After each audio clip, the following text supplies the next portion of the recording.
بسم اللہ الرحمن الرحیم۔ اللہ کے نام سے شروع کرتا ہوں جو بڑا مہربان نہایت رحم کرنے والا ہے۔ سورہ بقرہ آیت نمبر 23۔ وَإِن كُنتُمْ فِي رَيْبٍ مِّمَّا نَزَّلْنَا عَلَىٰ عَبْدِنَا فَأْتُوا بِسُورَةٍ مِّن مِّثْلِهِ وَادْعُوا شُهَدَاءَكُم مِّن دُونِ اللَّهِ إِن كُنتُمْ صَادِقِينَ۔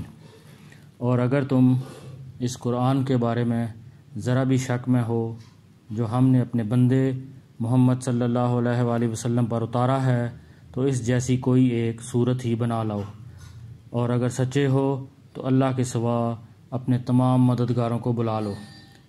اس سے پہلی آیت میں اللہ تعالیٰ کی قدرت و وحدانیت کا بیان ہوا، اور یہاں سے محمد صلی اللہ علیہ وآلہ وسلم کی نبوت اور قرآن کریم کے اللہ تعالیٰ کی بے مثل کتاب ہونے کی وہ قاہرہ دلیل بیان فرمائی جا رہی ہے جو طالب صادق کو اطمینان بخشے اور منکروں کو عاجز کر دے۔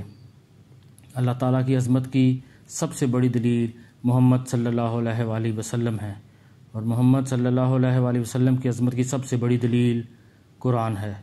اس آیت میں خاص بندے سے مراد محمد صلی اللہ علیہ وآلہ وسلم ہے۔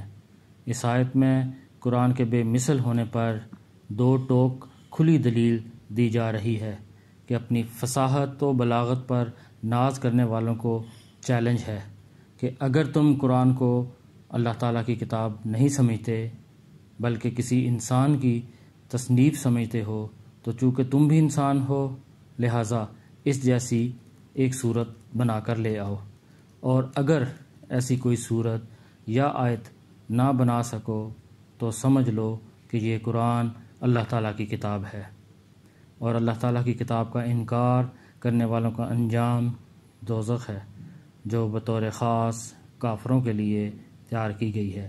اللہ پاک ہمیں قرآن پڑھنے کی، سمجھنے کی، اس پر عمل کرنے کی اور دوسروں تک پہنچانے کی توفیق عطا فرمائے۔